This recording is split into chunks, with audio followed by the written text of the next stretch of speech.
कधी कधी वाटतं ना की आपण आयुष्याचं एक एक पान फक्त उलटत चाललोय, पण ते वाचायचं मात्र विसरतोय. आपण करायचं म्हणून खूप काही करतो, पण ते करण्यात जगण्याला मात्र वेळच देत नाही. माझ्यासारखे कलाकार मात्र या बाबतीत समाधानी असतात, कारण कोणत्याही कलाकारासाठी त्याची कला हाच त्याचा आनंद असतो आणि तेच त्याचं जगणं.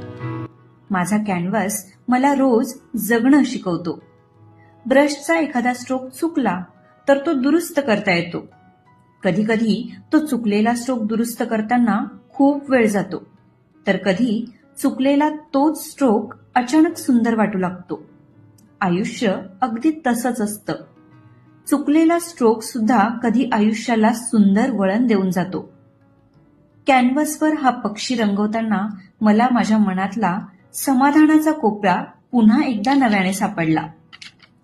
तुमच्या आयुष्यातला तो एक कोपरा कोणता आहे, जिथे तुम्हाला कुणाचंही दडपण नसतं, जिथे तुम्ही फक्त तुम्ही असता? जर नसेल तर तो शोधा, कारण त्या एकांतातच आपल्याला स्वतःची खरी ओळख पटते. तू वक्त से बड़ा बन गया है काफिर अभी, मिल जाएगा एक दिन तुझे.